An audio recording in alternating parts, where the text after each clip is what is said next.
मीरपुर नाम के शहर में तेजस अपनी पत्नी नीरू के साथ रहता था। पति पत्नी दोनों ही नौकरी करते थे।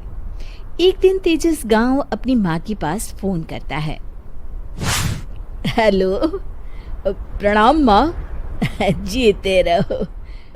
तुम दादी बनने वाली हो? अरे वाह, ठीक है बेटा, मैं कल ही आती हूँ। जब माँ जी शहर पहुंची तो बेटे बहू ने बहुत अच्छे से स्वागत किया। लीजिए माँ जी, चाय। अरे गर्मा गर्म पकोड़े ले आओ माँ के लिए। नीरू रसोई में गई और 2 मिनट में ही पकोड़े ले आई। जी ये लीजिए। बहू, जादू से बनाए हैं क्या? अभी तो रसोई में गई थी। यम्मी। माँ जी, शीला रसोई में पकोड़े तल रही है, मैं बस लेकर आई। हे भगवान, मेरा धर्म भ्रष्ट कर दिया तूने। अब तो गंगा जल से शुद्धिकरण करना होगा।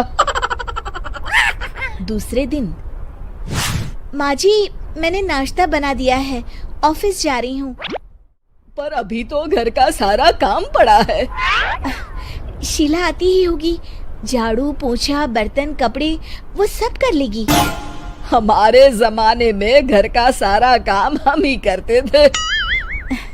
जी माँ जी, आप बहुत होशियार हैं, मैं घर ऑफिस दोनों नहीं संभाल पाती। तो जरूरत क्या है घर से बाहर जाकर चाकरी करने की? वैसे भी घर का काम खुद करने से घर में बरकत आती है, समझी? पर माँ जी। पर वर कुछ नहीं, इस महीने की पगार मिले फिर ऑफिस बंद। हाँ, माँ जी बोल रही थी कि मैं नौकरी छोड़ दूं। वैसे ठीक ही तो है, अभी तुम्हें आराम की जरूरत है। फिर भी आराम कहाँ, शीला को छुड़ाने के लिए बोल रही थी। तो अब 24 घंटे में इतना काम तो कर ही सकती हो। पर जॉब पसंद है मुझे, घर पर मन नहीं लगेगा।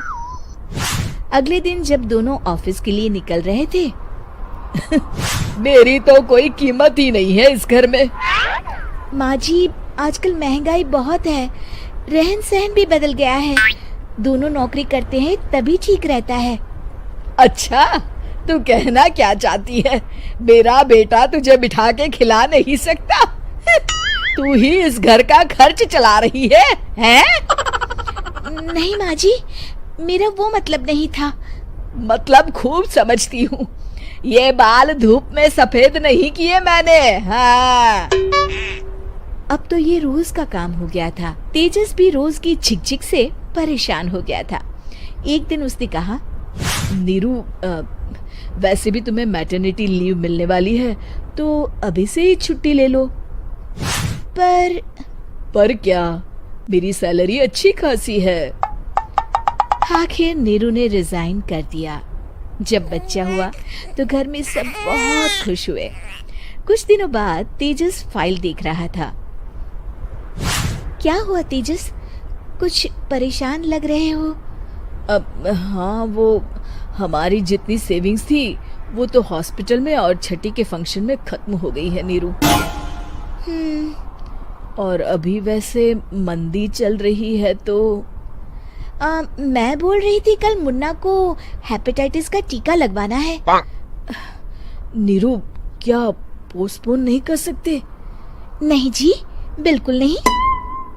अब तेजस को समझ में आ रहा था कि उससे गलती हुई है।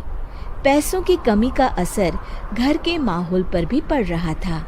अगले दिन, बेटा मेरा चश्मा और ये दवाइयाँ ले आना, पर्चा देते हुए माँ जी ने कहा। जी। तेजस, मुन्ना के लिए दूध का डिब्बा और डायपर भी ले आना, और ये किराने के सामान की लिस्ट है, इसे भी लाना है। तेजस गुस्से में लिस्ट मरोड़कर फेंकता है और चिल्लाता है, पैसे क्या पेड़ पर उगते हैं? ये ले आना, वो ले आना। अरे पर ये जरूरत का सामान ही है।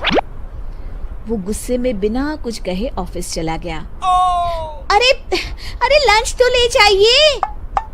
नीरू दौड़कर डिब्बा पकड़ाती है। एक दिन खाना खाने के बाद, नीरू, अब तो मुन्ना कुछ बड़ा हो गया। तो अब तुम वापस ज्वाइन कर लो ना जॉब। पर इस रिसेशन में जॉब मिलना बहुत मुश्किल है। ट्राई तो करो। फिर मुन्ना? माँ जी है ना, और एक फुल टाइम मेड भी लगा लेंगे। पर माँ जी, उन्हें तो पसंद नहीं। तभी माँ जी वहाँ आ जाती है और प्यार से नीरू के सर पर हाथ फेरते हुए बोलती है, अब मेरी समझ में आ गया बहू, पहले के और अब के समय में अंतर है। तुम काम शुरू करो, मुन्ना की जिम्मेदारी मेरी। मेरी प्यारी माँ जी। ये कहकर नीरू उनके गले लग गई। शिक्षा, परिवर्तन संसार का नियम है, हमें भी समय के साथ चलना चाहिए। उम्मीद है कि आपको हमारी ये कहानी पसंद आई होगी। कृपया हमारे चैनल को सब्सक्राइब करें और सभी अपडेट्स के लिए बेल आइकन जरूर क्लिक करें। और हाँ, वीडियो लाइक और शेयर करना मत भूलिएगा। Bye bye.